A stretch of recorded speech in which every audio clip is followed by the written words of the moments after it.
পঞ্চগড়ে বেহাল ব্রিজে চরম ভোগান্তি, ঝুঁকি নিয়ে চলাচল করছে হাজারো মানুষ। বিস্তারিত জানাচ্ছিলেন মোহাম্মদ ফরহাদ ফেরদৌস পঞ্চগড় থেকে। অভিযান নিউজ টিভির সাথে আছি আমি সাদিয়া আরফিন ভাবনা। পঞ্চগড় সদর উপজেলার গোফাপাড়া গ্রামে দীর্ঘদিন ধরে একটি ব্রিজের বেহাল অবস্থার কারণে চরম দুর্ভোগে পড়েছেন স্থানীয় বাসিন্দারা।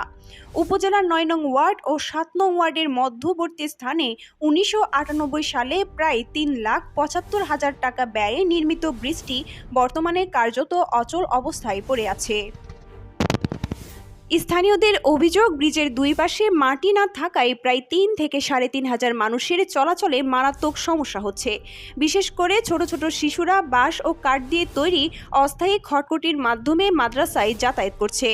এতে যে কোনো সময় দুর্ঘটনার আশঙ্কা থাকায় অভিভাবকদের মধ্যে উদ্বেগ দেখা দিয়েছে।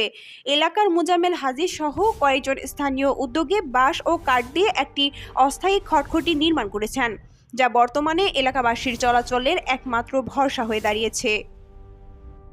এ বিষয়ে পঞ্চগড় সদর ইউনিয়নের চেয়ারম্যান আল ইমরান খানের সঙ্গে যোগাযোগ করা হলে তিনি বলেন, দেখতেছি।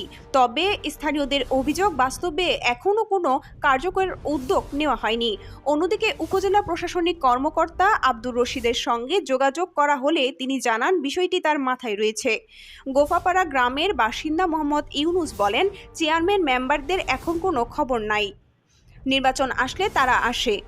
উপজেলা প্রশাসন যদি দ্রুত ব্যবস্থা নেয় তাহলে এলাকার মানুষ উপকৃত হবে এবং ভ্যান গাড়ি ও মালামাল নিয়ে সহজে চলাচল করা যাবে। স্থানীয়দের দাবি, দ্রুত ব্রিজটির দুই পাশে মাটি ভরাট ও সংস্কারের ব্যবস্থা গ্রহণ করা হোক, যাতে সাধারণ মানুষ নিরাপদে চলাচল করতে পারে।